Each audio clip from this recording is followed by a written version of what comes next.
Hello students. आज का जो हमारा सेशन है वो स्पेशली मेरे 10th क्लास के स्टूडेंट्स के लिए है। तो उनके लिए जो हमारा सबसे पहला टॉपिक मैं लेके आया हूँ वो है फिजिक्स का। उनके साइंस सब्जेक्ट के फिजिक्स पार्ट का जो पहला जो टॉपिक है वो है इलेक्ट्रिसिटी।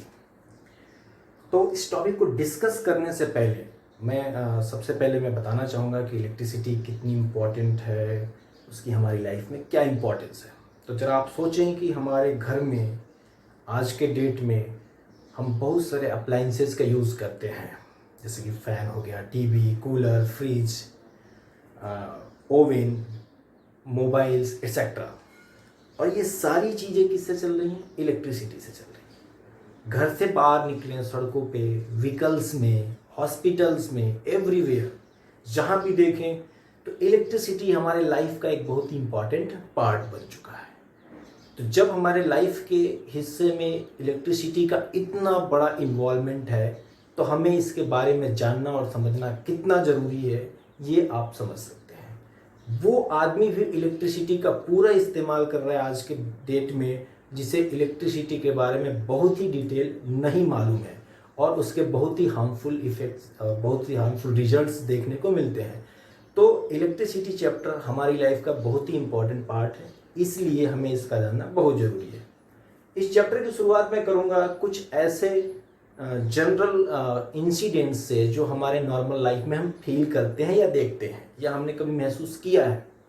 जैसे एक हमने एग्जाम्पल ले लिया कि अगर कोई सिंथेटिक क्लॉथ्स या टी शर्ट हम पहनते हैं या सिंथेटिक स्वेटर्स हमने पहना हुआ है और किसी ड्राई कंडीशन में अगर हम उसको उतारते हैं, उस कपड़े को, सिंथेटिक कपड़े को, तो वहाँ पे हमें कुछ क्रैकल्स सुनाई पड़ते हैं, कुछ चटचटे सी आवाज़ सुनाई पड़ती है। आपने नोटिस किया होगा। या किसी डार्क रूम में अगर हम ये प्रोसेस करते हैं तो हम स्पार्क्स भी देख सकते हैं।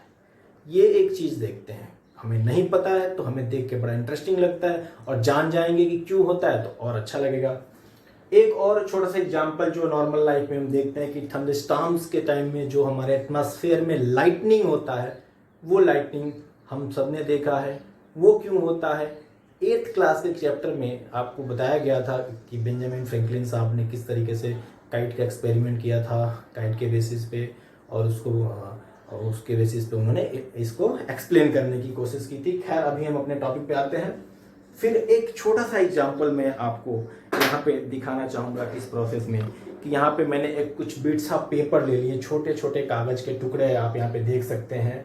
और अगर हम एक अपने सूखे बालों में, ड्राई हेयर्स में अगर कॉम्बिंग करते हैं, या एक ये प्लास्टिक का पेन है, इसको मैंने अपने बालों में रब किया और रब करने के बाद हम देखते हैं कि ये इन बिट्स ऑफ पेपर को अट्रैक्ट कर रहा है। आप देख सकते हैं किस तरीके से ये बिट्स ऑफ पेपर को अट्रैक्ट कर रहा है। ये फिनोमेना, ये अट्रैक्ट करने की कैपेबिलिटी कहाँ से डेवलप है? तो इन सारे जितने भी पॉइंट्स हम डिस्कस कर रहे हैं, इसका एक ही एग्जांपल है कि यहाँ पे इलेक्ट्रिसिटी डेवलप हुआ। यहाँ पे जब हम सिंथेटिक क्लॉथ्स को हम वियर ऑफ कर रहे थे, वहाँ पे इलेक्ट्रिक डिस्चार्ज हो रहा था। थंडरस्टॉर्म्स की बात कर रहे हैं, लाइटनिंग में इलेक्ट्रिक डिस्चार्ज हो रहा है, huge amount of electric discharge. जैसे कि एक सिमिलर सा फिनोमेना देखें कि एक वायर लिया हमने, लूज वायर, और हम उसको सॉकेट के अंदर जब इंसर्ट करते हैं तो वहाँ पे हमें स्पार्क देखने को मिलता है। क्यों स्पार्क देखने को मिलता है? क्योंकि वहाँ पे सडन जंपिंग हो रही है, ह्यूज अमाउंट ऑफ चार्ज का सडन जंपिंग, जिसको हम सडन डिस्चार्ज कहते हैं, जिससे कि इलेक्ट्रिक एनर्जी का लॉस होता है और वो हीट और साउंड में कन्वर्ट होता है। तो अब यहाँ से इस छोटे छोटे कुछ कॉमन एग्जाम्पल्स को लेके हम आपको बता सकते हैं कि ये सारे फिनोमेना किसके साथ एसोसिएटेड है? इलेक्ट्रिसिटी के साथ। कहीं इलेक्ट्रिसिटी के प्रेजेंस के वजह से, चार्ज के प्रेजेंस की वजह से, और कहीं उसके मोशन की वजह से। तो सीधा सीधा हम इलेक्ट्रिसिटी को एक छोटा सा डेफिनेशन देने की कोशिश करें तो देख रहे हैं कि a set of physical phenomena associated with the presence and motion of charge. जैसे कि हमने ये रब करके जो एग्जांपल दिखाया था, तो जो पोर्शन रब हुआ था वहां पे चार्ज डेवलप हुआ। चार्ज कैसे डेवलप होता है अभी हम आपको बताएंगे। फिलहाल ये समझिए कि जो पोर्शन रब हुआ वहां पे चार्ज डेवलप हुआ और पेपर के बीट्स पे उसने अपना इलेक्ट्रिफिकेशन प्रोड्यूस किया, जिसके वजह से एक दूसरे को अट्रैक्ट करने लगे। यानी कि यहां तक हम केवल और केवल यही समझें कि जो भी ये फिनोमिना हो रही है वो चार्ज की वजह से, उसके प्रेजेंस की वजह से या उसके मोशन की वजह से। तो अब हमारा टॉपिक आता है चार्ज। चार्ज क्या है बेसिकली? तो चार्ज के बारे में आपको क्लास 9th में ही एक इंट्रोडक्शन सा मिल गया था, जिसमें आपको आयंस के बारे में आप पढ़ते थे, कैटायंस और एनायंस के बारे में। बेसिक स्ट्रक्चर एटम का क्लियर है कि the central part of the atom is nucleus and it consist protons and neutrons. An atom is basically positively charged, and negatively charged electrons revolve around the nucleus in some certain orbits. तो charge का concept clear था कि charge की जब बात करते हैं तो हमारे ध्यान में आएगा कि वो प्रोटॉन और इलेक्ट्रॉन की बात कर रहे हैं। तो चार्ज को उसके कैरेक्टरिस्टिक के बेसिस पे, पोलैरिटी के बेसिस पे दो पार्ट में डिवाइड किया गया, दो तरीके से क्लासिफाई किया गया। One is positive charge and another is negative charge. Means there are two types of charges, positive and negative. Let's come to the point. The subatomic particle proton, possess one unit positive charge, and what is the magnitude? Magnitude is 1.6 into 10 power minus 19 coulomb. Coulomb is the SI unit of charge. It is basically represented by capital C. Clear? So the subatomic particle proton possesses one unit of positive charge, and the magnitude is 1.6 into 10 raised to power minus 19 coulomb. And the subatomic particle electron has unique negative charge of the same magnitude, and what? 1.6 into 10 power minus 19 coulomb. So this is the types of charge. लेकिन still the definition of charge remains here. अभी तक हमने definition पे नहीं आए, तो मैं आपको बताऊं कि चार्ज का कोई भी प्रॉपर डेफिनेशन हमारे पास नहीं है। एक सिंपली हम डिफाइन करने की कोशिश करें तो हम इतना ही कह सकते हैं कि charge is something, what? Something. Charge is something possessed by the particles electrons and protons, by virtue of which they exert force of attraction on each other, and proton exert force of repulsion on each other. Clear? So force of interaction, electrostatic interaction between the particles electron and proton is basically caused by the charge possessed by them. So it is a simple definition of charge. Now let's discuss some specific properties of charge which is related to our syllabus concern.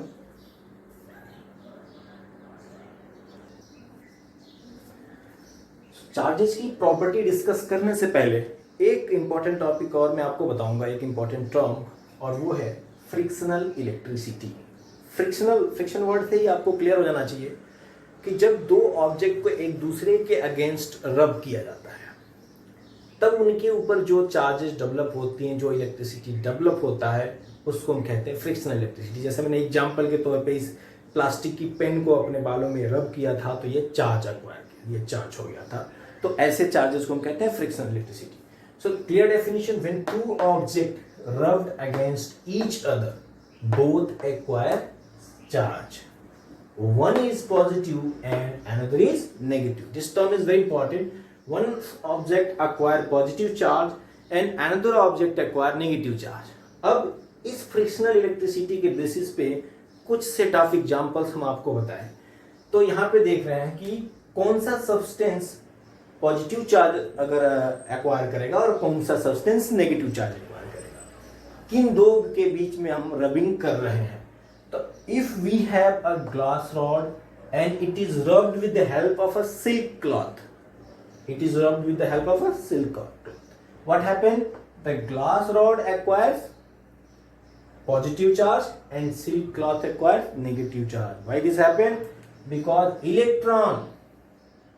electron get transferred from glass rod to the silk cloth. That's why it become positively charged and it become negatively. Electron is a carrier of negative charge.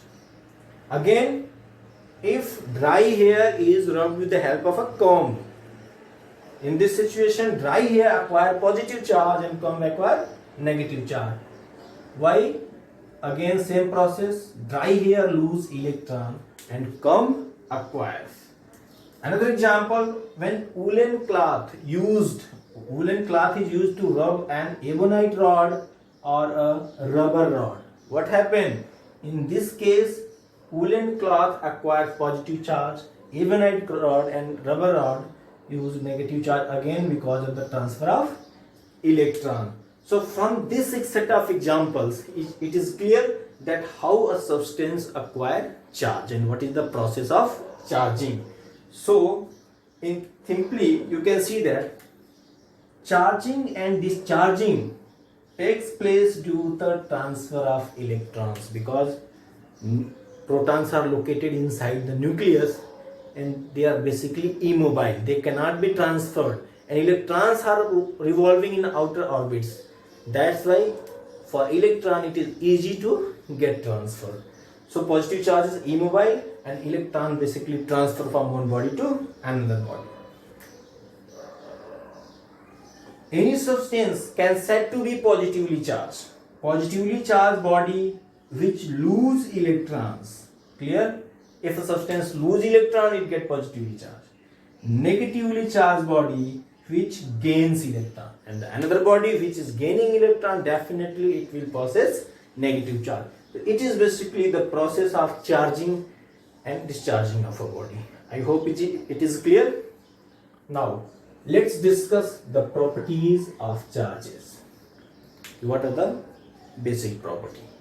Now first point I have written, additive nature. What is mean by additive nature? Charge add होने की tendency रखता है. Charge आपस में, यानी किसी body पे अगर हम अलग अलग चार्ज देते हैं तो उस बॉडी पे जो टोटल चार्ज होगा, जितने भी अलग अलग जगहों पे हमने चार्ज दिए हैं उनके सम के इक्वल होगा. अब पॉजिटिव चार्ज पॉजिटिव साइन के साथ ऐड होगा और नेगेटिव चार्ज नेगेटिव साइन के साथ ऐड होगा, यानी जो नेगेटिव होगा वो सबट्रैक्ट होगा.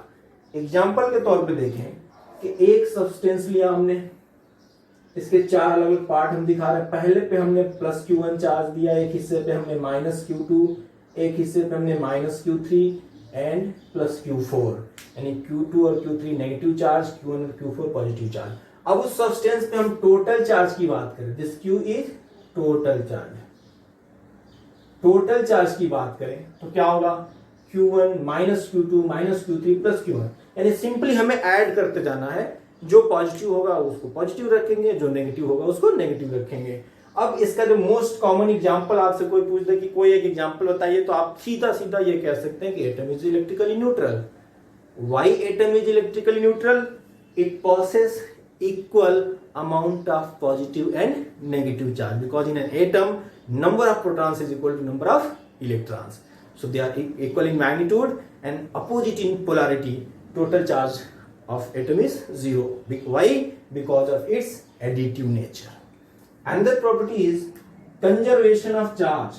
Conservation word is associated with basically energy and material.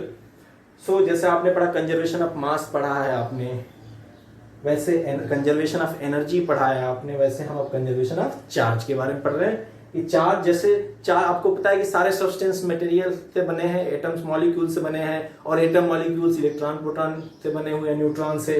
तो जब एटम को ना हम क्रिएट कर सकते हैं ना डिस्ट्रॉय कर सकते, atom cannot be created, neither be created nor be destroyed. In similar way, charge can neither be created nor be destroyed, but it can be transferred from one body to another body. Clear? Charge can neither be created nor be destroyed.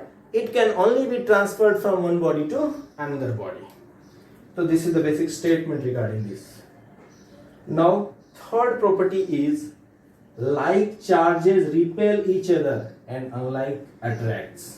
जैसे कि अगर हम दो protons की बात करें, दो positively charge body की बात करें, तो वो रिपेल करेंगे, दूर दूर पुश करेंगे एक दूसरे को.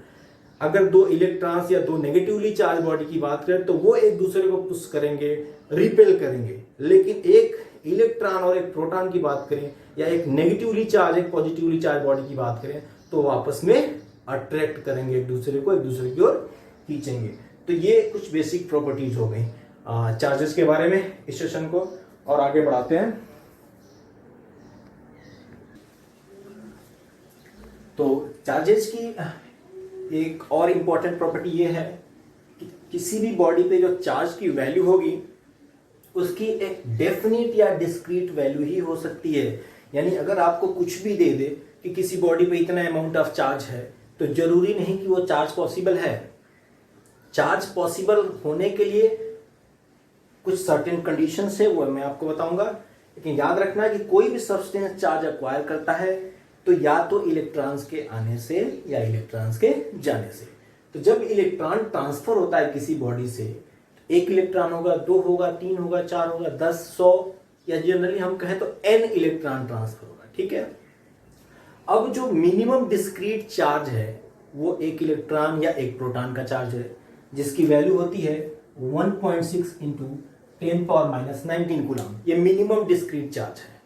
अब जरा ये सोचिए कि जब कोई बॉडी एक्वायर करेगा, इलेक्ट्रॉन ट्रांसफर होगा, तो इलेक्ट्रॉन अगर 1 इलेक्ट्रॉन ट्रांसफर होता है तो 1 इंटू ई से हम इलेक्ट्रॉन के चार्ज को इंडिकेट करते हैं, यूनिट चार्ज जिसकी वैल्यू 1.6 इंटू 10⁻⁻19, ये समझ लीजिए। एक इलेक्ट्रॉन जाता है तो 1 इंटू ई। अगर 2 इलेक्ट्रॉन ट्रांसफर होता है तो 2 इंटू ई। 3 इलेक्ट्रॉन ट्रांसफर हुआ तो 3 इंटू ई। वैसे ही अगर n इलेक्ट्रॉन ट्रांसफर हुआ तो इसकी वैल्यू हो जाती है n इंटू ई। तो ये जनरल रिप्रेजेंट करने का तरीका है। यानी किसी भी बॉडी पे जो टोटल चार्ज होगा Q, टोटल चार्ज Q, वो एक इलेक्ट्रॉन के चार्ज के ही मल्टीपल में होगा या यूनिट चार्ज के ही मल्टीपल में होगा। ठीक है। ये एक चार्ज की और स्पेसिफिक प्रॉपर्टी है। ठीक है। यानी total charge on a body is equal to number of electrons into charge of 1 electron. Expression is very clear. Q is total charge, N is number of electron and E is unit charge जिसकी value 1.6 into 10⁻⁹। इसी के multiple में हो सकता है और कोई दूसरी वैल्यू को एग्जिस्ट करना पॉसिबल नहीं है चार्ज के सेंस में। अब एक क्वेश्चन आता है जो जनरली एग्जाम में पूछा जाता है कि how many electrons are required to make a charge of -1 coulomb. कितने इलेक्ट्रॉन चाहिए -1 कूलम चार्ज कंस्टिट्यूट करने के लिए, बार बार एग्जाम में पूछा जाता है।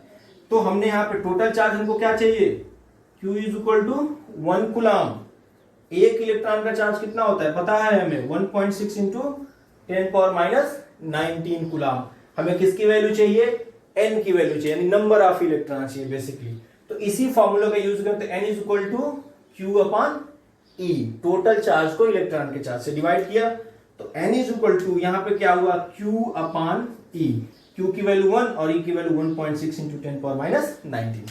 अब 10 का ऊपर नीचे मल्टीप्लाई करते हैं, थोड़ा सा ध्यान दें। 10 का ऊपर नीचे मल्टीप्लाई किया तो ये 110 हो गया। नीचे जो 10⁻⁻19 था वो 10⁻⁻18 होगा, और जब उसको ऊपर भेजेंगे एक्सपोनेंट के रूल से न्यूमरेटर के साथ तो +18 हो जाएगा, 10⁻+18। अब 10 को 1.6 से डिवाइड करते हैं तो 6.25 इंटू 10⁻18। इतने इलेक्ट्रॉन्स अगर हम इकट्ठा करें तो -1 कूलम का चार्ज होगा। तो ये सिंपल सा कैलकुलेशन है, इसके बेसिस पे और भी क्वेश्चंस आप कर सकते हैं। अब जो तीसरी प्रॉपर्टी चार्ज की हमने पढ़ी थी वो ये था कि लाइक चार्जेज रिपेल करते हैं और अनलाइक चार्जेज एक दूसरे को अट्रैक्ट करते हैं। उसी प्रोसेस को देखें, जब अट्रैक्ट करते हैं यानी फोर्स लगाते हैं तो चार्जेस के बीच में जो फोर्स लग रहा है उसकी वैल्यू क्या होगी, उसकी वैल्यू कैसे फाइंड होगी। तो चार्जेस के बीच में लगने वाले फोर्स को या अट्रैक्शन हो या रिपल्सन हो, किसने बताया, कूलम्स ने। तो उसको हम कहते हैं Coulomb's law. Clear. Coulomb's law के स्टेटमेंट पे सबसे पहले हम डिस्कस करेंगे ना। तो कूलम्स लॉ का स्टेटमेंट ये है कि the electrostatic force between two charges. Electrostatic force में अट्रैक्शन भी और रिपल्सन भी दोनों ही बातें इंक्लूड कर रहा है। Electrostatic force between two charges is directly proportional to the magnitude of charges, directly proportional to the product, यहां पे term product of magnitude of charges, and inversely proportional to square of distance between their centres. Inversely proportional to square of distance. अब आपको gravitation वाला formula याद आ रहा होगा, जहां तक मैं समझ पा रहा हूं। आपने देखा था कि जो ग्रेविटेशनल फोर्स है proportional to m1 m2 and inversely proportional to square of distance. अगर उससे 9th में आपने पढ़ा था ग्रेविटेशनल चैप्टर, उससे कोरिलेट करें बड़े आराम से आपको याद हो जाएगा और आप समझ भी लेंगे कि ग्रेविटेशनल फोर्स डिपेंड करता था डायरेक्टली किस पे डिपेंड करता है, product of magnitude of mass and inversely proportional to square of distance between centre of bodies. यहाँ पे force is directly proportional to product of magnitude of charge. Positive negative की बात नहीं कर रहा है, इसलिए हमने पॉजिटिव नेगेटिव दोनों लिखा है। दोनों पॉजिटिव होगा तो रिपल्सन, दोनों नेगेटिव होगा तो रिपल्सन, और पॉजिटिव नेगेटिव होगा तो अट्रैक्शन। तो force is directly proportional to product of charges and inversely proportional to square of distance. This term you can see. On combining these two statements, we have F is proportional to Q1 Q2 upon R square. अब यहाँ proportionality का जो symbol है उसको remove कर लेते हैं, constant introduce करेंगे। यहाँ पे कांस्टेंट इंट्रोड्यूस किया K, so F is equal to K Q1 Q2 upon R square। इस K को हम क्या कहते हैं? Electrostatic force constant. इसकी वैल्यू अलग अलग मीडियम के लिए अलग अलग होता है, वो हम और आगे 12th क्लास में आप डिस्कस करेंगे डिटेल में इसके बारे में। तो इलेक्ट्रोस्टैटिक फोर्स कांस्टेंट इसकी वैल्यू होती है K की वैल्यू 9 इंटू 10⁹। जैसे कि आप G यहाँ इंट्रोड्यूस करते थे, G m1 m2 upon R square, याद करें G F is equal to G m1 m2 upon R square. तो वैसे ही यहाँ पे हम टर्म इंट्रोड्यूस कर रहे हैं K Q1 Q2 अपन R स्क्वायर, क्योंकि इलेक्ट्रोस्टैटिक फोर्स जो है चार्जेस पे डिपेंड करता है। अब यहाँ पे इलेक्ट्रोस्टैटिक वर्ड भी यूज किए हैं क्योंकि ये स्टेशनरी चार्जेस के बीच का फोर्स हमने फाइंड आउट किया कूलम्ब्स लॉ का यूज करके।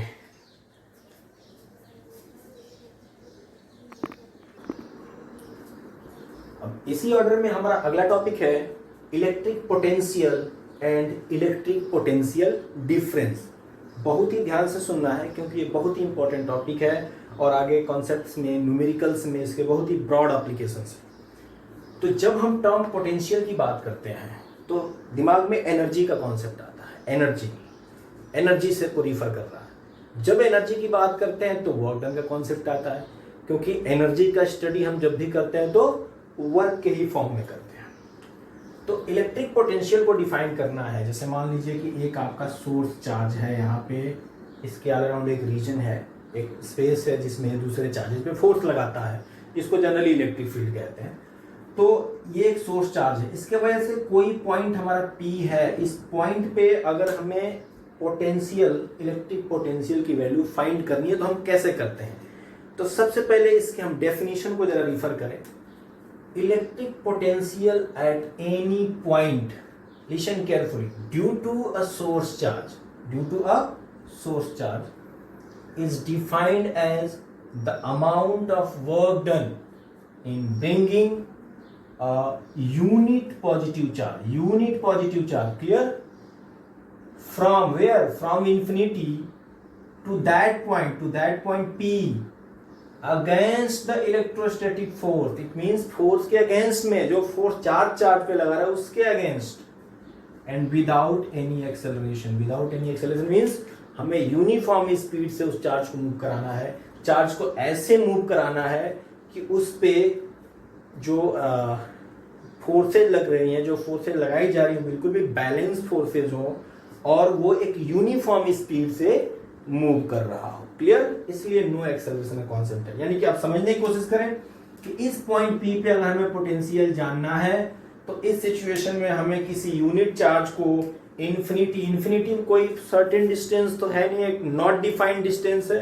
तो कहने का सेंस ये है कि एक ऐसा डिस्टेंस जिसपे इस चार्ज के वजह से फोर्स ऑलमोस्ट नेग्लिजिबल हो। डिस्टेंस बढ़ेगा तो फोर्स कम होता जाएगा, जैसा कूलम्ब्स लॉ में आपने पढ़ा। तो एक ऐसे डिस्टेंस की बात कर रहे हैं जिस डिस्टेंस पे जाने के बाद इसका फोर्स ऑलमोस्ट क्या हो जाएगा, नेग्लिजिबल हो जाएगा। तो उस डिस्टेंस से किसी यूनिट चार्ज को हम इस पॉइंट P तक लाएंगे, कितना वर्क डन होगा, इस यूनिट चार्ज को लाने में कितना वर्क डन होगा, वो इस पॉइंट के पोटेंशियल को रिफर करेगा। तो सबसे पहले हमने क्या कहा कि एक यूनिट चार्ज लिया जिस Q0 is equal to, unit charge का मतलब उसका मैग्नीट्यूड 1 है, इंफिनिटी से इस पॉइंट तक लाने में वर्क डन कितना हुआ। So work done in bringing Q0 from infinity to P is W infinity P। Work done कितना हुआ, W infinity P, it means infinity से P तक लाने में कितना काम हुआ। So potential at P, point P का पोटेंशियल क्या हो गया, तो डेफिनेशन से work done per unit charge, what is the amount of work done divided by the charge that is transferred, so it is W infinity P upon Q0। Q not का magnitude क्या है 1 है, Q not क्योंकि unit charge है। तो सीधा सीधा potential point P का किसके इक्वल हुआ, वर्क डन के इक्वल हुआ। Potential at point P is equal to work done in bringing that charge from infinity to that point against the electrostatic force without acceleration. SI unit की बात करें तो work done अपन charge क्या होगा, joule upon coulomb. SI unit is joule पर coulomb.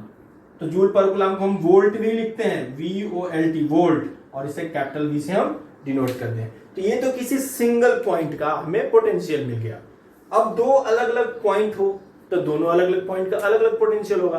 तो उन दोनों पॉइंट के पोटेंशियल का डिफरेंस क्या होगा, यानी कि अभी हम एक पॉइंट पे डिस्कस कर रहे थे, अब दो अलग अलग पॉइंट्स पे पोटेंशियल की वैल्यू पता हो तो उसका डिफरेंस सिंपली कैसे निकाल सकते हैं, सबट्रैक्ट करके। तो डेफिनेशन देखिए पोटेंशियल डिफरेंस का। तो potential difference between two points, potential difference between two points in space due to a source charge, यानी किसी भी सोर्स चार्ज का एक स्पेस है जिसको हम इलेक्ट्रिक फील्ड कह रहे थे, due to a source charge is defined as amount of work done, same definition, amount of work done in moving a unit positive charge from one point to another, एक point से दूसरे point तक, infinity से नहीं बल्कि एक point से दूसरे पॉइंट तक मूव कराने में, against the electrostatic force and without any acceleration. Same statement is clear. Potential के लिए इंफिनिटी से उस पॉइंट तक और पोटेंशियल डिफरेंस के लिए एक पॉइंट से दूसरे पॉइंट तक, क्लियर। तो अब पॉइंट ए से पॉइंट बी तक एक हम चार्ज है, यूनिट चार्ज, उसको मूव करा रहे हैं। यूनिट चार्ज की वैल्यू कितनी है, क्यू नॉट है, क्यू नॉट की वैल्यू 1। पॉइंट ए का पोटेंशियल क्या दे रखा है, VA, VA is the potential of point A and VB is the potential of point B. A से बी तक चार्ज को मूव कराने में वर्क डन कितना हुआ, work done is WAB, work done in moving charge q naught from A to B is simply WAB. So what is the potential difference? Potential difference क्या होगा, तो B का potential minus A का potential. So potential of B minus potential of A is work done per unit charge. From the definition, work done per unit charge. So what is q naught? Q naught is 1. So in this situation, potential difference between 2 points is equal to simply work done in moving that unit positive charge from one point to another point, clear? Without acceleration against the electrostatic force, these two terms are very important, and SI unit is also volt and it is represented by capital V.